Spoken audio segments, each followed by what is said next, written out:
So how to go from 10 to 100 employees? Some of the tips, they don't all work for you, of course, so you have to evaluate what you like and what you don't like, but that's what worked for me. When you start to go from 10 to 100, sales becomes the growth engine and the critical point of the company. So when you get to 15, 20 people, sales becomes the priority. So I already explained the way to scale a sales team. Don't scale too fast, otherwise you will just crush with something which is not mature. First, you need to have your sales process mature. You know how to pitch, you have the right sales tools, the right way, you know what is the right price. And in order to do that, the best way to do, what I like to do is to recruit 3 salespeople, wait that they get on target, and once they get on target, then you scale the team from 10 to 20. And usually it takes 2 years. And sometimes 1, sometimes 3, but at least you do that. Why 3? Because you will probably have 2 bad. So you need at least 1 or 2 that are on target to succeed. If you start with just 1 or 2, you take too much risk of having bad salespeople, and then you take 2 years to understand that it's their fault and not the fault of the product or the fault or whatever. So 3 is a good number, 3 or 4. So you recruit 3 salespeople, wait that at least 2 of them are on target, and once you get that, you can scale, but don't try to scale faster. That's what we do every time we open a new country. How to identify the great VP sales? That's super complex, especially for me, I'm a developer, so I'm the exact opposite of a VP sales. I found it very hard because when you are not a salesman and you talk to a salesman, you always think he's the best salesman in the world. You know, they don't talk like you, so you are very, very quickly impressed. Over the time, I noticed the difference between a great salesperson and another one. The great VP sales are the ones that continuously train, coach, and work with the team. Everything else is not important, but for me, what defines a VP sales is someone that works with the team to make the other become better. He's not a good sales pitch, he's not experienced, he's not whatever you can. He works with the team, make them great better. And if you recruit an external one, a good way to identify if it's a good salesperson is ask him his training materials that he did for his preceding sales team. If he doesn't have one, it's probably not a good VP sales. That's something we have sometimes. Sometimes when you grow, then you start growing, you have salespeople, things start growing. You are always worried about, should I put the money in support or helping the customer who have all the problems? Because when you grow, you obviously have a lot of problems because everything changes all the time. Sometimes what we say is that we will have 10 times more customers in the future. So sometimes we say, okay, we stop doing this kind of support and we focus on improving for the future, even if the customers are not happy, because it's a way to satisfy the majority of the customer, knowing that you will have 10 times more customers in the future. It's hard to do, but sometimes it pays off in the long term. How to open a subsidiary? While you grow 100 people, obviously you will have to expand in different countries, especially if you are in Belgium. If you are in China or in India, you probably don't need to, or in the US. But if you are in Belgium or in France, you have to go into different countries because these markets are so small and difficult. For me, the key to open a new country is the director. It's not the location. So the way to open a new subsidiary is always opportunistic. If you have a right director, open something. But don't think strategically. Don't think like, I want to open something in this city. Because then you refocus on finding the right director in this city. And usually it goes in the opposite. We find the right director and he decides where we want to go. What we do also is that we choose a director from internal employees because that way we are sure that we find the right one. Otherwise you have 50% chance of failing. And when you open a new country, don't recruit an experienced VP sales or CEO. It's better to take someone young, small, that comes from the company where we are sure is the best of the team. Because if you go with a VP sales or CEO, first it will cost a lot. That's why I say unless you are rich. Because the first thing those guys will do is to recruit middle manager. And this middle manager so they will start by raising the cost even before it works. So I like to start with young and motivated people. So usually it's existing employee, the safer choice for me to open a new country. So now today we do not recruit any experienced VP role or middle management anymore. We always pick from the existing employees. And I think it helps preserving the culture. That way we are sure we never do the wrong choice. And for me, if someone is smart, even if he's not experienced as a manager, if he's smart and he's very good at his job, you can trust him and let him go, and usually it works. More than picking someone that is experienced and that already did it in the past. Because your probability is different than the company where he succeeded in the past, and you never know why he succeeded in the past. Maybe he had the best product in the world, and the success he had was not because of him, but because of the product he has, or the team he had, or whatever. That's also something I learned. Management from the distance does not work. Once you send someone in a different country, just let him do and trust him. Don't try to manage distantly, don't try to do appraisals distantly. It just doesn't work. You have to trust him and let him go, and let him do whatever he wants. And trust him to the point where when everyone complains, because when you grow companies, there are some points where everything becomes very difficult and people complain, and the other employees start criticizing the manager and so on. I don't know if Mantavia is there. I have a story about you. So Mantavia, I work with him since 13 years, something like that. It's probably the first employee I recruited in India, and we started actually the company in India for him. And you know, in India, it's very complex. It's cultural, but often the people criticize their manager. Before leaving, they bash on everyone and that kind of things. So we've had periods where it has been difficult, and we had up and downs. And I think, you will tell me if it's wrong, every time we have had very bad periods where everyone was criticizing, I always supported Mantavia, to the point that I never did anything. I let him do everything. I never checked and not even went there. And after that, I noticed that it paid off. A lot of people, whether they were employees or partners, told me we stayed with the company because we knew that Mantavia had your trust. And it paid off a lot. It's very risky to overreact and say, oh, that people are not happy, I will replace the manager. Sometimes you have to do it, but it's very risky, usually.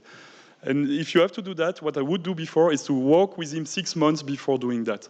So you take your family, go there, work with them 6 months, and if it doesn't work, then you can act. Otherwise, it's impossible to judge with the distance. While you grow, the role of the CEO changes. At the beginning, it's the one who decides everything. The more you grow, the less you decide because you have people that decide for you, and it's good. So as you grow, the CEO starts to mean Chief Explanatory Officer. Your role is to be sure that everyone goes in the same direction, that everyone is trained, that there is no question for everyone, that the strategy of the company is clear, that your partner understands your strategy, that your customer understands the strategy. So the more you grow, the more you become important internally. So at the beginning, where you are alone or 10 people, you are very important externally. You have to find the first customer, you have to sell yourself, you have to build the product market fit. But then you have to transition to doing less for external things and more for internal things, improving the process, training your people, explaining everything, improving your methodologies and things like that. Today we are to a point where I don't meet customer anymore. I think I probably do two meetings per year, maximum, because I focus 100% internally. And the more you grow, the more you will have this, which is your company needs you more than the customer or the project or the conference or the social clubs. So at some point, stop doing anything else and focus on training your people, improving your process, and stop meeting customers, stop doing projects, stop delivering services, stop going to the conference. That's the worst you can do. I shouldn't say that here. And stop going to the worst is social clubs and things like that. That's something you have to eliminate since the beginning. Then, also while you grow, you start to have middle manager and everyone wants to do everything. For me, management is like a software. From time to time, you have to refactor. Because the software, you develop feature, and at some point, it's become extremely complex, and then you scrap code and you restart. A company is the same. Very often, you have to scrap a department or people or methodology or thing and restart from something clean. Because things get more and more complex over the time. To do that, to avoid the complexity, a good way is to focus. And I have a story about focus. Everyone wants to focus. I mean, you see that in every book, you have to focus and do one thing. The best way to focus, because it's not about focusing you, it's once you start being 100 people, it's about focusing the whole company, which is a different story. The best way to focus the whole company is not to tell them you have to do that. If you come and say the priority is to focus on usability, you just add burden to their shoulders that are already full. They are already doing plenty of things, and you tell them, no, you have to do priority on top of that. They will do a little bit of usability, but that's all. But if you say the opposite, you tell them what they should not do, the message is much clearer. So when we did the transition of Odoo from a software that had everything, and at some point we said, okay, now the focus is usability. I never said to the team the focus is usability. The message we had, me and Anthony, was we do not develop any new feature. And this message has been super strong, and you have seen the result in version 7 and 9. We did a switch from, we didn't have a mindset of usability, and from one version to another, we became extremely good at usability. Because when you say no, first you remove tasks from the shoulders of your employees so they can dedicate more tasks. And it's very hard, but they understand really, and their only option is to focus on the thing where you said yes. Another way to avoid defocusing is no premature optimization. While you grow, there is always people saying, yeah, but in 2 years we'll have that many customers, so we need that more server, or we need a database that scale, or we used to say it's gonna be a problem when it will be a problem. Before that, just don't try to optimize, you just waste time. Why? Because 50% of the time the problem never comes. Or sometimes it comes, but 3 years after. Yeah, I used to say it will be a good problem. So when they say, well, what if we have 10 times customer? It's gonna be a good problem. And so let's not focus about that, focus on the thing that we need to do. That's something I had. While you grow, especially for me, because I was young, so I had to recruit experienced VP sales, CEO, when you start building all the things. At some point, when I started to create the executive committee, I had a top manager, a CEO, a CSO, a CFO that came that were 10 years more experienced than me. And one of the mistakes I did is to forget that they were employees too. So I forget that I had to train them too, that I had to explain them as much as the other what they should do, what are their priorities. And I thought that because they were experienced, I can rely on them and let them do. And it was a mistake. I understood that 2 years ago, 2 years after. And after that, I started to train them, check and try to improve them, and it changes everything. So don't think that because you recruit an experienced person, you can rely on him and everything will go. Top managers are employees too, and they expect that. They expect that, so they will ask you to do an appraisal once a year. They will ask you to review their work and give feedback. So you have to do it. Don't think that because people are good, you should let them go. It's also the same thing for key employees. You know, we have an habit of working with the worst employees. When everything works, we have the good employees that are very productive, they do a lot of things, so you forget about them, and you focus on the one where you have problems. But don't do that, because even the very good guys, they expect to evolve. They expect to get feedback, to get appraisal, to get things. It's the same for the managers. When things get very bad. So here is where we were in 2014. So that's a graph of our cash flow. So in 2014, we just raised 7.4 million euros. So at some point, we got nearly 1 million euro on our bank account. And then I have a small video on what happened to the company. So we started to recruit and invest and get developers, so the cash started to decrease. We recruit, decrease. That's 1 year, huh? And at some point, we burned like 6 million in 18 months. And it started to decrease. Then you start to panic, because when you have 2 million at that time, it means 2 months of, 4 or 3 months of living. After that, we were below zero. And then you react, you do all the things. So we improved the product, and then we started to publish the Odoo Enterprise model, the Success Pack, release a new version. At this point, we had 2 months of cash, and then we succeeded to stabilize. Of course, in order to stabilize, it's not shown in the graph of the cash. We also had to cut the cost. That was one of the most difficult time I had to let people go. I don't know if it's the right, dismiss people. Usually you dismiss people because they are bad. For the first time in our life, we had to dismiss people because we didn't have cash anymore. It was very hard, and it was like 30% of the people. So what should you do when this happens? And it will happen, huh? Otherwise you don't grow fast enough. The first thing to know is that the thing to avoid is to dismiss employees in waves. You know what? When you don't have cash, you say, we'll remove 5%, not too much because I don't want to hurt, and I think I will succeed by just cutting my cost by 5%. Then 2 months later, it's not enough. You have to dismiss 5% of the people. 2 months later, it's not enough. You still have to dismiss 5% of the people. The problem is every time you do a waves or letting people go, the motivation does that. Boom, boom, boom, and then everyone leaves the company. If you have a very big cash issue, my recommendation is cut hard. It's very hard, but at least you cut only once. And then the motivation decreases only once. And then you meet everyone, you explain them. You explain them why you did that, what's the plan, and how it will go in the future. Don't bullshit your employees. Don't tell go, it will work if you don't think it will work. Don't explain them something completely different. They are not stupid. I mean, they will see how it works, what's happening, so don't bullshit them. When it's hard, tell them it's hard, but also communicate clearly about what are the difficulties, what are the actions you are doing, and what you expect from these actions. If you are clear and transparent, they will understand and stay, at least the best ones. Sometimes some people leave, but usually it's the worst one, and that's good. How about fundraising? As I said before, when you do a fundraising, you need to have as much investor as you want and as you can, and then you negotiate. The timing is key to any negotiation. So if you want to do a fundraising, you have to prepare and then organize so that you get all the offer at the same time. So you will always have VCs that are faster than others. So you make them slow, make them wait, deliver the documents a little bit late. And there are those that are very slow. You try to make them push faster so that you get all the offer at the same time.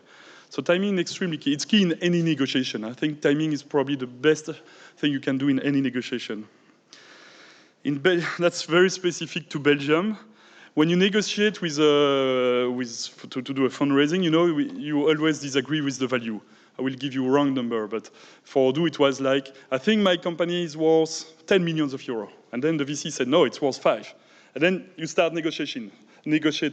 It's 9, 6. And then at some point, it's not possible to negotiate anymore. You think it's worth 8, and they say 6. And you can't find an agreement. Fortunately, there are lots of good tools in the finance to help in this case.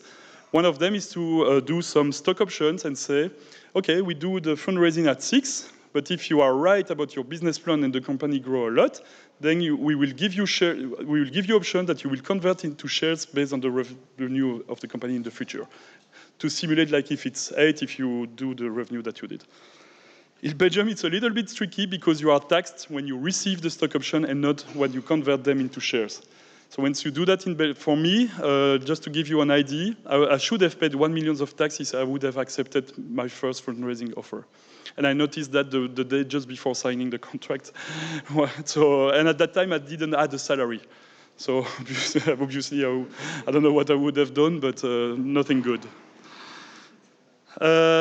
And after that, something I understand. So I was the founder of the company, so we grew the company, we started to recruit. At some point, I had to do a fundraising, and then I had to create an executive committee, and then a board, and they were the investor part of the shareholders. What happened is that I was young, and so I was at the board meeting, and I was acting at the board meeting like the CEO. I was presenting to the board, and the investor was saying, "No, you should do that." And as a CEO, I said, "Okay." I was a little bit stubborn CEO, so I still did whatever I wanted. But still, I perceived the board like the board is here and the CEO, me, I was there. What I forget is that I was also a shareholder, and the shareholder is above the board. It took me a few years to understand that, and when I understood that, it changed everything. So I don't care about the board anymore. And we have one of the board members that is here.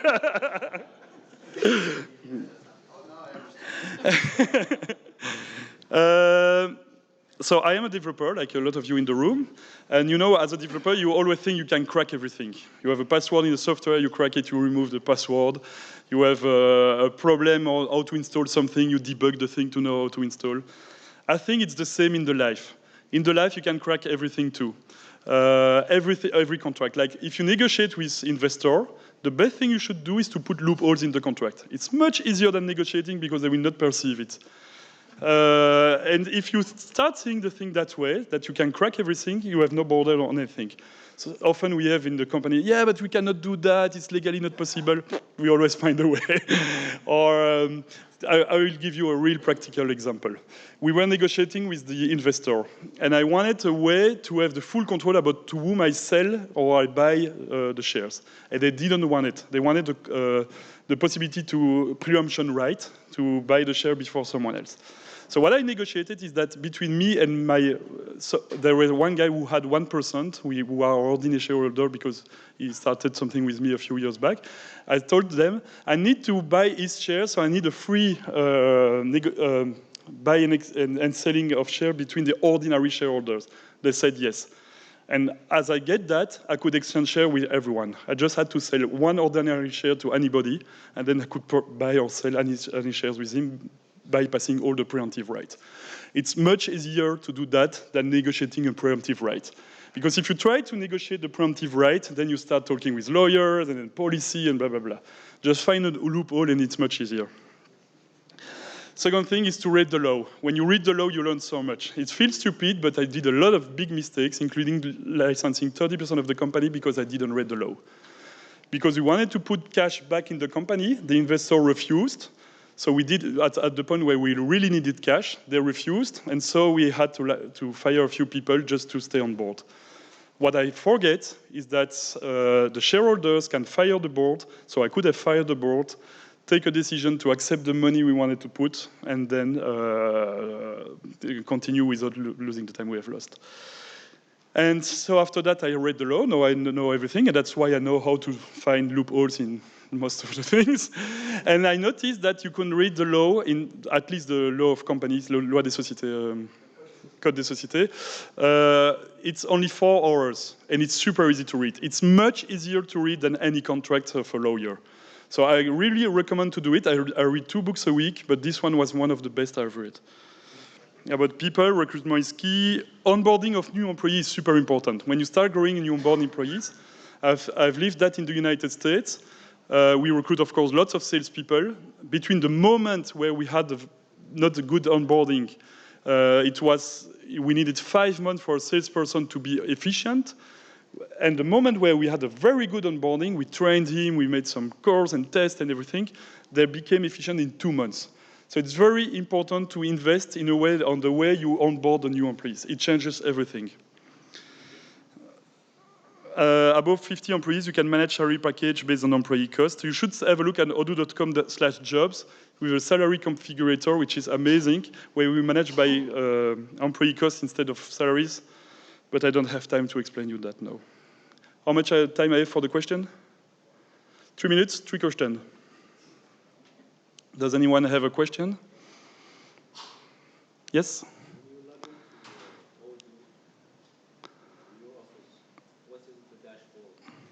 So what is the dashboard? Usually we don't have dashboards. I do prefer alerts board than dashboards. I don't like to manage by KPI because we have so much that the KPIs always change. And every time we have tried to put some KPIs, after 6 months and 1 year, nobody used it, and so it was just a waste of time. But I do like alert board, something that tells you that something is wrong so that you can act directly. Like the run bot, for those who know, every time we commit something, it's tested, and if it's bad, it's red, so that we know that we have to fix it because the branch is red.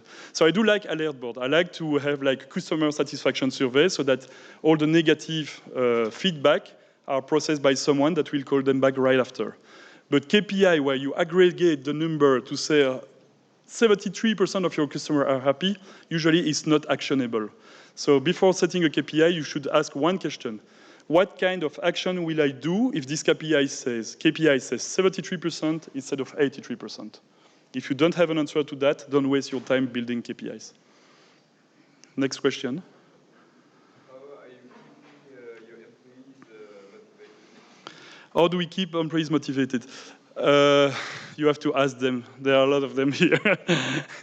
I think culture plays a lot. We have a culture where we are very open, low hierarchy, direct impact, so everyone can do pretty much, at least say what he wants, and do pretty much what he wants. So often we say to a developer, we should do that. He says, fuck you, I don't want to do that. And we think it's okay. Of course, salary helps. We pay well, because if you want the best guys, you have to pay them better than the others. Yeah. But you should ask them why they stay. I think they will have a better answer than me. And ask him after. What I can say is that the churn rate of Odoo is extremely... Anthony is there? How many developers? He has 120 people in his department. How many developers left over the past year? Since the very beginning, Two, but I mean over the past 3 years. No, it's...